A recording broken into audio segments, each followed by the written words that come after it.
এই ভিডিওতে আমরা সুপ্রিম কোর্টের ডিএ মামলার একদম লেটেস্ট আপডেট দেখে নেব। দেখুন, কোনো খবরের উপরে বিশ্বাস করতে হবে না, কারোর উপর ভরসা করতে হবে না। নিজেরাই চলে যান সুপ্রিম কোর্টের ওয়েবসাইটে, গুগলে গিয়ে এই যে দেখুন আমি লিখেছি supreme court of India. Supreme court of India লেখার পরে সার্চ করলেই কিন্তু প্রথমেই আপনার সামনে চলে আসবে এই ওয়েবসাইটটি, যেটা হচ্ছে sci.gov.in, supreme court of India. তো এখানে আপনারা যদি ক্লিক করেন, ক্লিক করার পরে এই যে সুপ্রিম কোর্টের অফিসিয়াল ওয়েবসাইট কিন্তু ওপেন হয়ে গেল, সুপ্রিম কোর্টের অফিসিয়াল ওয়েবসাইট। এখানে দেখুন অনেকগুলো অপশান থাকবে, সেই অপশানের মধ্যে আমরা দেখব কেস স্ট্যাটাস। যেহেতু আমাদের কোর্ট কন্টেম্প্ট কেস হয়েছে, ডিএ মামলা সময় মতো ডিএ পরিশোধ না করার জন্য সুপ্রিম কোর্টে রাজ্য সরকারের বিরুদ্ধে কোর্ট কন্টেম্প্ট মামলা হয়েছে, অর্থাৎ আদালত অবমাননার মামলা। সেই কেসের বর্তমান স্ট্যাটাস কি আমরা দেখে নেব। কাউকে ভরসা করতে হবে না, সরাসরি সুপ্রিম কোর্টকে ভরসা করুন, মানে যে ওয়েবসাইটকে ভরসা করুন, কোনো নিউজকে ভরসা করতে হবে না। দেখুন এখানে কেস লিস্ট আছে, কেস স্ট্যাটাস আছে, এরকম আরও অনেক আছে। তো তাদের মধ্যে আমরা এখানে কেস স্ট্যাটাস যেটা রয়েছে, এই 2 নম্বর অপশানটা এখানে ক্লিক করব। এখানে ক্লিক করার সঙ্গে সঙ্গে আমাদের এখানে কেস স্ট্যাটাসটা আপনি কী পারপাস কীভাবে খুঁজতে চাইছেন তার কয়েকটা জায়গা রয়েছে, diary number, case number, CNR number, অনেক কিছু রয়েছে। তো আমার কাছে যেহেতু আমি ডায়েরি নম্বরটা আমার মনে আছে, তাই আমি ডায়েরি নম্বর, এই যে এখানে প্রথম যে অপশানটা ডায়েরি নম্বর, তো সে ডায়েরি নম্বরে ক্লিক করব। ডায়েরি নম্বরে ক্লিক করার পর এখানে আপনার যে জায়গাটা আসছে দেখুন, এই যে ডায়েরি নাম্বার, ইয়ার, আর হচ্ছে এখানে একটা ছোট্ট অঙ্ক করতে হবে, সেটা করে দেবো। তাহলে প্রথমে আমরা ডায়েরি নাম্বারটা দিয়ে দিলাম। ডায়েরি নাম্বার হচ্ছে 35252। ডায়েরি নাম্বারটা হয়ে গেল। ডায়েরি নাম্বার দেওয়ার পরে এখানে দেখুন যে ক্যাপচাটা ফিল আপ করতে হবে, মানে অর্থাৎ এই জায়গায় 9+4 একটা ছোট্ট অঙ্ক করতে হবে। অঙ্কটা করে দিন, প্র্যাকটিসও হবে। বেশ, এবার হয়ে গেল, অঙ্ক করাটা হয়ে গেল। এবার এখানে সার্চে ক্লিক করুন। সার্চে ক্লিক করার সঙ্গে সঙ্গে দেখুন আপনার সামনে চলে আসবে সুপ্রিম কোর্ট অফ ইন্ডিয়া এই যে কেস স্ট্যাটাসটি।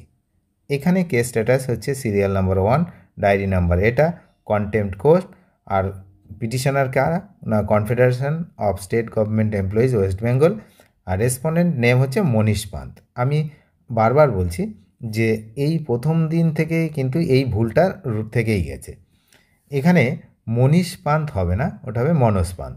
কিন্তু যারা এই মামলাটা করেছিলেন, অর্থাৎ confederation of state government employees, তো ওনারা কিন্তু পরবর্তীকালে বলেছিলেন যে না, আমরা ওটা নিয়ে কোনো সমস্যা হবে না, ওটা আমরা সুপ্রিম কোর্টে জানিয়ে দিয়েছি, এবং যে মিস্টেক হয়েছে, প্রিন্টিং মিস্টেক, ওটা ঠিক হয়ে যাবে। কিন্তু এখনও পর্যন্ত আমি আজকের ডেটে আপনাদেরকে দেখালাম যে এখনও পর্যন্ত কিন্তু এইখানটায় সেই মনীষ পান্তই লেখা আছে, এখনও কিন্তু এটা ঠিক হয়নি। ঠিক আছে, এখনও এটাই আছে। আর একটা বিষয় কি না, সুপ্রিম কোর্টের যে প্রধান বিচারপতি, তিনি কিন্তু এই মুহূর্তে অসুস্থ আছে।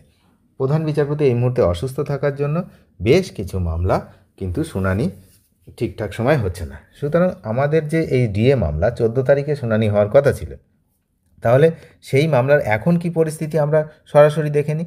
দেখুন এখানে এই যে এখানে একটা ভিউ বলে আছে, অ্যাকশান, এই ভিউতে যদি আমরা ক্লিক করি তাহলে এর পুরো ডিটেলসটা এখানে পাবো। ডিটেলসটা কি, এই দেখুন পরিষ্কার এখানে সমস্ত কিছু লেখা রয়েছে ডিটেলস, যে এই সেই মনীষ পান্ত ভুল লেখাটা কিন্তু এখানে রয়েছে। এবার কেস নাম্বার সবই আছে। আমরা এখানে কি দেখব, আমরা এখানে দেখব যে আর্গুমেন্ট ট্রান্সলেশন, এই যে পরপর যে পয়েন্টগুলো, এই পয়েন্টগুলো দেখব। এখানে দেখুন যেটা মেন পয়েন্ট সেটা আমরা একটু আগে দেখি, যে আর্লিয়ার কোর্ট ডিটেলস, এই পয়েন্টটা যদি আমরা আগে দেখি, এই প্লাস অপশানে ক্লিক করলে এখানে আর্লিয়ার কোর্ট ডিটেলস হচ্ছে 16/5/2025, 16ই মেতে কিন্তু এই বিষয়টা কিন্তু অর্ডার হয়েছিল, সেই অর্ডার পাস হয়েছিল, আপনারা জানেন। আচ্ছা, এছাড়া আমরা আরেকটা জিনিস এখানে দেখে নেব, যে এখন লিস্টিং ডেট সব থেকে ইম্পর্ট্যান্ট।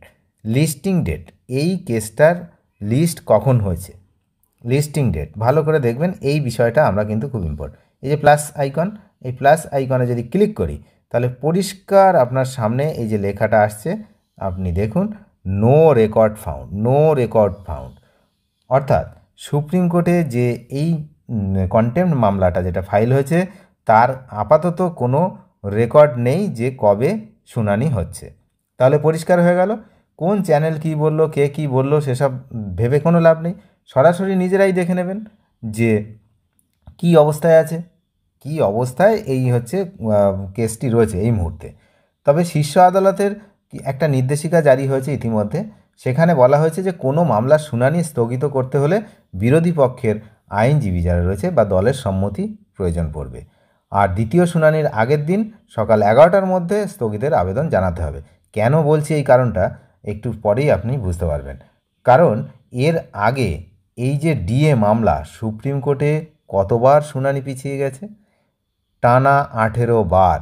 তো সেই কাজটি আর করা যাবে না, এটা কিন্তু সুপ্রিম কোর্ট নির্দেশিকা একটা জানিয়েছে যে একাধিক মামলা তার দীর্ঘসূত্রিতা যেগুলো রয়েছে, যে প্রচুর দিন ধরে একটা মামলা শুনানি চলছে, তো সেইটা এড়ানোর জন্য কিন্তু সুপ্রিম কোর্টের নতুন একটা নির্দেশিকা সামনে এসছে, যেখানে শুনানি স্থগিত বা মুলতবি করার জন্য কিছু কঠোর নিয়ম তিনি চালু করেছেন। একদম কঠোর নিয়ম কিন্তু সুপ্রিম কোর্টে চালু হয়েছে। তো এই যে চালু করার মেন কিছু কারণ রয়েছে, বললাম যে কোনো মামলা বহু দিন ধরে চলছে, এই নিয়মগুলি কার্যকর যদি হয় তাহলে ডিএ মামলার মতো একাধিক মামলা যার দীর্ঘদিন ধরে হচ্ছে সেটার কিন্তু এড়ানো যাবে, খুব তাড়াতাড়ি সেটা হতে পারে।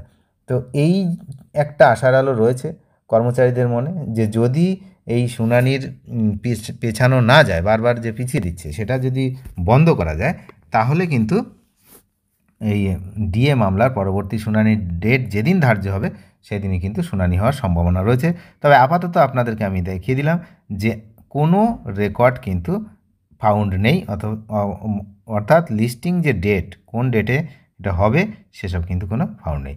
আরও এখানে অনেক কিছু রয়েছে, আপনারা চাইলে দেখতে পারেন, তবে সব নো রেকর্ড ফাউন্ড। যেহেতু এই মামলাটা কোর্ট কন্টেম্পট মামলাটা নতুন, এটা এখনও একদিনও শুনানি হয়নি, তো সেই জন্য এর পেছনের আর কিছু পাবেন না, শুধু পাবেন যে কোন কেসের জন্য এটা, কোন কেসের পরিপ্রেক্ষিতে এই কোর্ট কন্টেম্পট মামলাটা হয়েছে সেটা পাওয়ার জন্য শুধুমাত্র এই আর্লিয়ার কোর্ট ডিটেলসে আপনারা কোর্ট ডিটেলসটা পাবেন, এছাড়া কিন্তু আর কিছু এখানে পাওয়া যাবে না।